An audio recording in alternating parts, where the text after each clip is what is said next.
Okay, here we're going to look at permutations. So in permutations, it's kind of like we're picking something from a larger variety. So in this case, Yolanda's choosing a 2-letter password from the letters A, B, and C. I'm pretty sure our IT guys wouldn't be happy with that. That's not nearly secure enough. Anyway, on with the problem here. The password can't be the same letter repeated. And so how many passwords are possible? So in this case, we can use the counting principle. There's 3 letters that could go in the first place, right? So we basically, here's our password, right? It's 2 letters.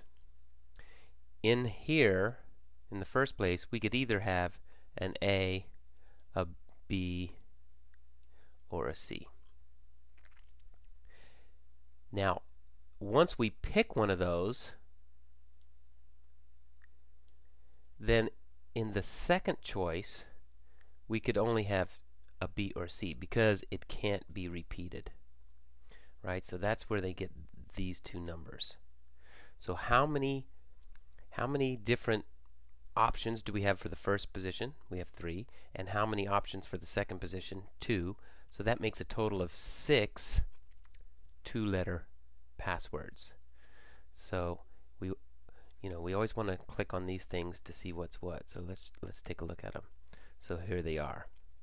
It could be an AB, an AC, a BC or a BA, CA, CB.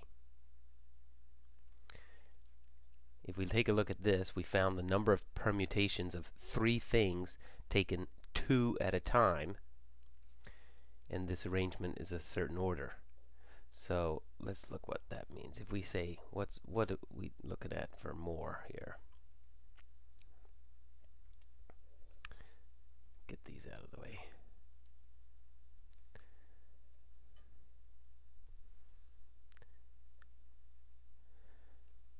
So in this, with this more, what we've got is 3 things taken 2 at a time. We can follow the same pattern if we have permutations. So here's another couple of examples. If we have 9 things taken 7 at a time, we start with 9 and then we write the 7 factors. The number of permutations of 7 things taken 5 at a time, well, in the first position we could have any of the 7 things. But once we choose one, we're only left with 6 things for the second position. And then the second one's chosen, we're down to only 5 things left for the third position, etc., etc. So basically we're multiplying from how many things, and we're subtracting 1 each time. Alright, you'll get the hang of this pattern if we look at some more. So here's another example. In this case, we've got 3 swimmers in a race.